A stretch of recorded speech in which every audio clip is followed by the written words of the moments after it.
مرضی چاہے کچھ اور اضافہ کر لیجئے۔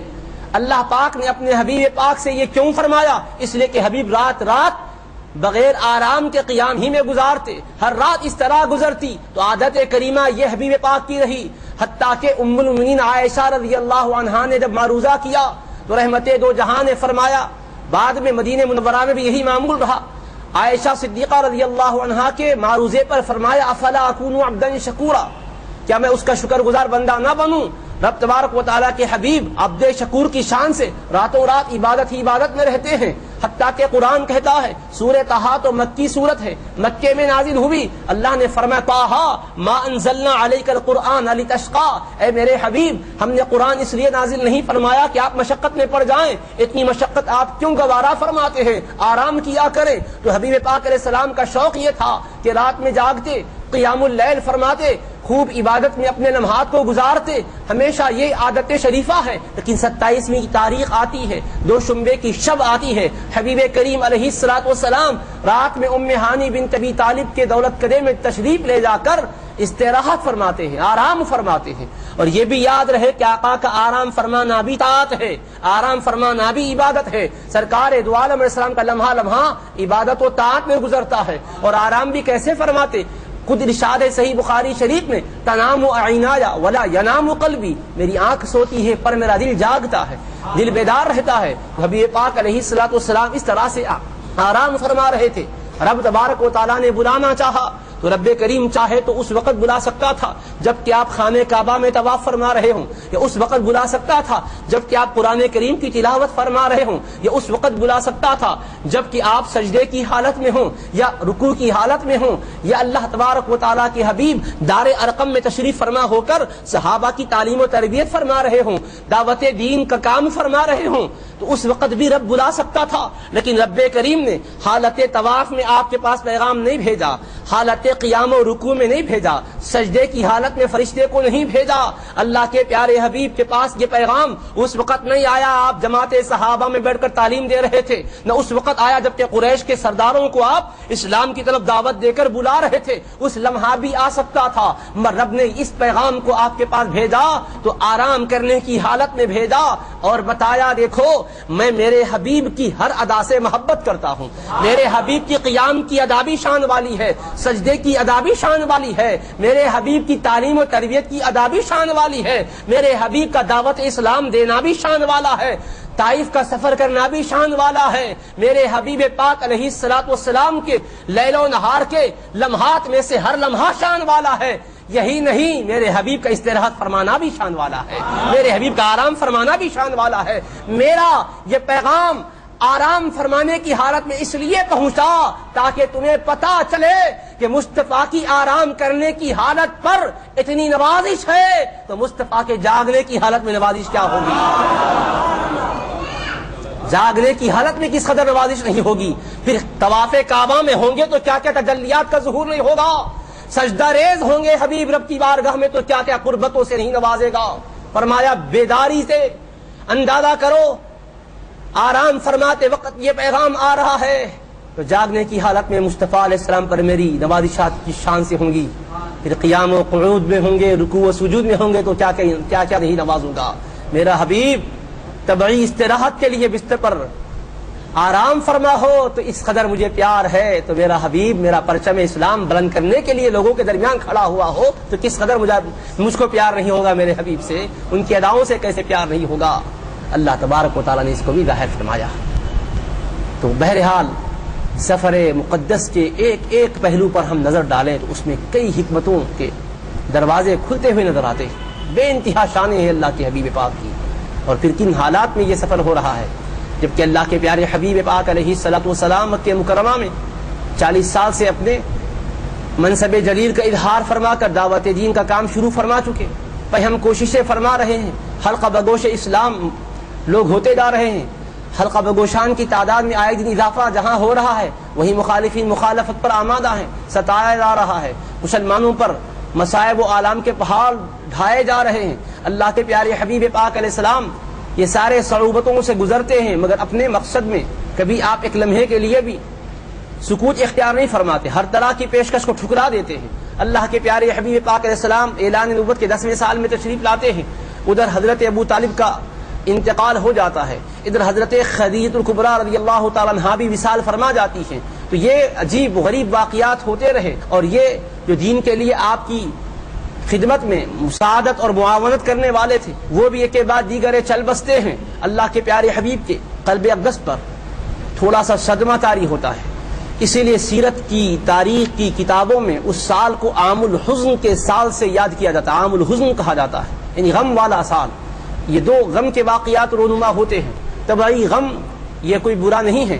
اللہ کے پیارے حبیب پاک علیہ الصلوۃ والسلام نے اس کے بعد ارادہ فرمایا طائف کا، تاکہ وہاں تبلیغ اسلام کریں.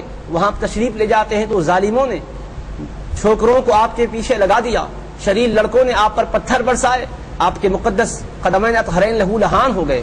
ان حالات میں اب لوگ یہ سمجھنے لگے عام طور پر بھئی اللہ کے نبی ہیں، اللہ کے رسول ہیں، تو غیبی مدد کیوں نہیں ہو رہی ہے؟ یہاں دیکھیں مکے میں آبادی میں مشکلات ہیں، باہر جاتے ہیں قبیلوں میں تو وہاں بھی مشکلات، وہاں بھی رکاوٹیں ہیں. ہونا تو یہ چاہیے تھا کہ جدھر جاتے ادھر باغ ہوتے، جدھر جاتے ادھر چاہنے والے ہوتے، جدھر جاتے ادھر عقیدت مندوں کا ہجوم ہوتا. جدھر جا رہے مخالفتوں کا طوفان امڑ رہا ہے، مخالفین ہی مخالفین نظر آتے ہیں، پتھراؤ ہو رہا ہے، خون آپ کے جسم اقدس سے بہہ رہا ہے. یہ ساری صورتیں دیکھ کر عام انسان یہ سوچنے لگا کہ آخر اللہ کے بہت بڑے مقدس محبوب اور پیارے ہیں تو پھر یہ سب کچھ کیوں ہو رہا ہے؟ یہ حالات بتاتے ہیں کہ یہ زیادہ دن چلنے والا نہیں ہے دین، کچھ دنوں کے اندر یہ ختم ہو جائے گا، اس طرح سے خاتمہ ہو جائے گا. یہ احساسات، یہ تصورات تھے. رب کریم نے حبیب مقدس صلی اللہ علیہ وسلم کے قلب مطہر پر نگاہ کرم فرمائی. حبیب کے قلب مقدس کو مسلسل چوٹ لگ رہی ہے، لیکن حبیب پاک علیہ السلام ہے کہ صبر کر رہے ہیں. کبھی آپ کے زبان مقدس سے حرف شکایت ادا نہیں ہوتا، یہاں تک کہ ملک الجبال آپ کی خدمت اقدس میں حاضر ہو کر عرض کرتا ہے اللہ نے مجھے پہاڑوں کا فرشتہ بنایا ہے، آپ کی خدمت میں بھیجا ہے، آپ اجازت دیں تو دونوں پہاڑوں کو ملا دوں گا، سارے لوگ ختم ہو جائیں گے. رحمت والے آقا فرماتے ہیں کہ نہیں، میں ان کی بربادی کا پیغام لے کر نہیں آیا ہوں، انما بعثت رحمہ، میں تو رحمت بن کر آیا ہوں. مجھے نا امیدی نہیں ہے، مجھے امید ہے کہ خدا ان کی نسلوں سے ایسوں کو پیدا کرے گا جو اللہ کی عبادت کرنے والے ہوں گے، اس کے ساتھ کسی کو شریک کرنے والے نہیں ہوں گے. حضور پاک علیہ السلام نے اس طرح اپنی امیدوں کا اظہار فرمایا.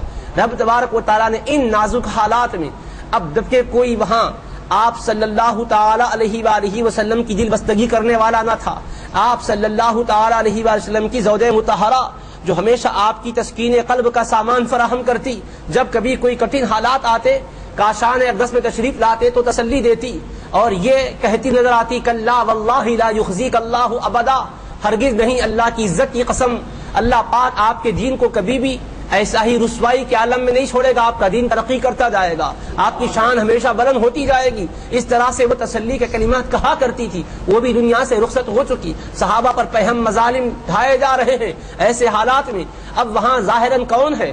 ظاہری طور پر والد ماجد بھی جلوہ گر نہیں ہے، والد کریمہ بھی نہیں ہے، دادا جان بھی نہیں ہے، شفیق خاندان کے رشتہ دار بھی نہیں ہے. ایسی صورتحال میں آپ دیکھیں حبیب پاک کے قلب مقدس کو چوٹ لگتی ہے. رب کریم اپنے حبیب کی تسلی کا سامان فراہم کرتا ہے. جبریل امین کو حکم دیتا ہے طائر سدرہ، آج تیرا مقام سدرۃ المنتہا نہیں ہے، فوراً فرشتوں کی نورانی جماعت کو لو، جنت سے براق بھی ساتھ لو، میرے حبیب کی بارگاہ میں جاؤ. میرا پیارا حبیب ام ہانی بنت ابی طالب کے گھر میں آرام فرما رہا ہے. میرے مصطفیٰ کی بارگاہ میں پہنچنا، قدمین اطہرین کو چوم کر میرے حبیب جب آنکھ کھول کر دیکھیں تو عرض کر دینا، میرا یہ پیغام پہنچا دینا کہ حبیب میں آج آپ کو اپنی بارگاہ میں طلب فرما رہا ہوں. آج آپ کی وہ شان و عظمت کو ظاہر کروں گا اور آپ کے وہ مقامات عالیہ کو بلند کروں گا کہ جن بلندیوں کا آج تک کسی نے تصور بھی نہیں کیا ہوگا. اور اپنے دیدار خاص کو میں نے جو عظمت والے حجابات میں رکھا ہے، حجابات عظمت اٹھا کر اپنا جلوہ آپ پر آشکار فرما دوں گا اور راز و نیاز کی باتیں آپ سے فرماؤں گا. اس طرح سے محبوب دو جہاں کو اپنی بارگاہ میں حاضری کے لیے رب کریم یاد فرماتا ہے، جبریل امین کو مقدس فرشتوں کی جماعت کے ساتھ بھیجتا ہے. تو رب کریم نے حبیب پاک کی تسکین قلب کا سامان کیا کہ میرے حبیب یہ دنیا والے نادان آپ کی قدر نہ کریں تو ان کے لیے محرومی ہوگی. آپ کی قدر تو یہ ہے کہ دیکھو طائر سدرہ افضل الملائکہ ہیں، سید الملائکہ ہیں، اس قدر بلندی والے ہیں مصطفیٰ، مگر وہ آپ کے مقدس قدموں کے بوسے دے رہے ہیں. تو آپ کے ان قدموں پر پتھر برسائے گئے، ان قدموں کو لہو لہان کیا گیا. یہ قدموں کی شان تو دیکھو، کیا شان ہے میرے حبیب کے قدموں کی کہ وہی قدموں کو جبریل ہے کہ چوم رہے ہیں، بوسے دے رہے ہیں اور یہ عرض کرتے ہیں کہ قدرت نے مجھے کیوں کافر سے بنایا، یہ راز میرے سمجھ میں نہیں آیا تھا، یہ راز شب معراج سمجھ میں آیا کہ جب کافوری ہونٹوں سے میں نے حبیب پاک کے طلبہ مقدس کو چوما، ٹھنڈک سے مصطفیٰ کی آنکھیں کھلی تو جب سمجھ میں آ گیا کہ میرے چہرے کو رب نے کافور کا اسی لیے بنایا تاکہ حبیب کی خدمت کروں اور آقا علیہ السلام جان جائے۔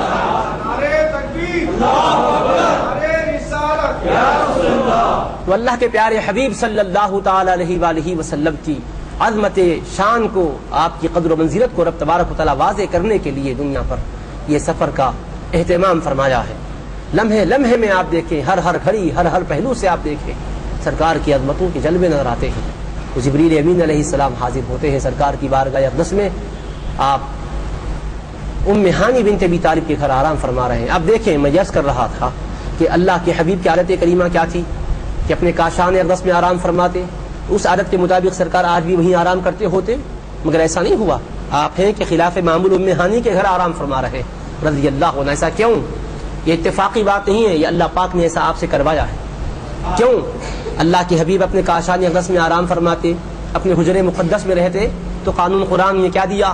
یا ایھا الذین آمنوا لا تدخلوا بیوت النبی الا ان یؤذن لکم، اے ایمان والو نبی کریم علیہ السلام کے حجرات میں، حبیب کے گھر میں بغیر اجازت کے نہ جانا۔ اللہ نے ایمان والوں کو پابند کیا، حضور اپنے کاشان اقدس میں ہوں تو بغیر اجازت کے نہ جانا، اجازت ملے تب جانا، ورنہ اجازت کے بغیر کوئی نہیں جا سکتا۔ یہ کس کو خطاب ہے؟ ایمان والوں کو۔ اور اللہ کے رسول علیہ السلام کس کے لیے آئے ہیں؟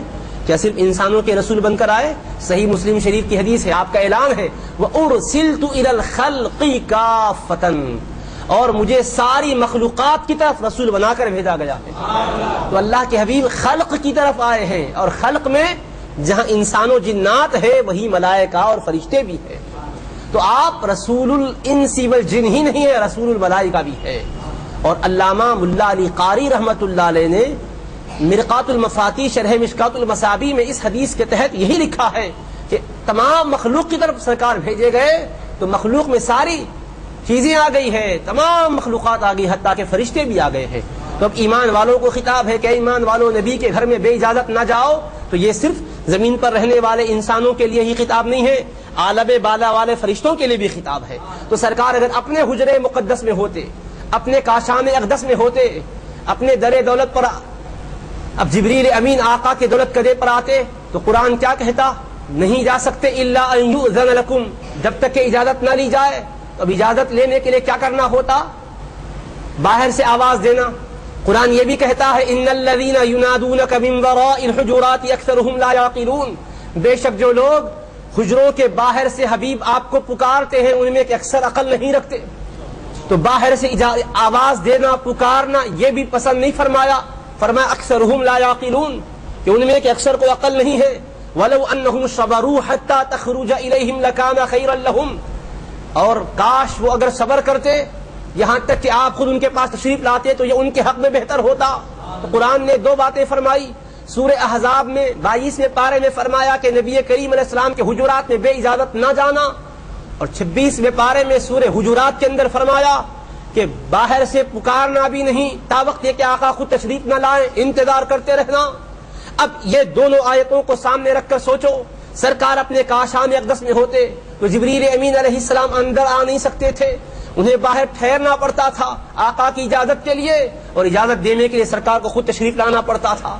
تو رب تبارک و تعالیٰ کو یہ گوارا نہ تھا کہ حبیب خود تشریف لا کر اجازت دے، میں تو حبیب کو آرام کی حالت میں ان کی شان و عظمت کو ظاہر کرنا چاہتا ہوں۔ تو اس وجہ سے رب کریم نے انتخاب کیا، دل میں ڈالا میرے حبیب آج اپنے کاشان اقدس میں نہیں اپنی بہن کے کاشان مبارک میں آرام فرمائیں، تاکہ یہ دونوں حکموں کے اعتبار سے جبریل کی آمد آپ کی بارگاہ میں یقینی ہو جائے، اس کے لیے سبیل اور راہ نکل جائے۔ اسی وجہ سے سرکار ام ہانی رضی اللہ عنہا کے گھر میں آرام فرما رہے تھے۔ اگر یہاں ہوتے تو جبریل امین علیہ السلام لا محالہ آ نہیں سکتے تھے، ٹھہرنا پڑتا تھا۔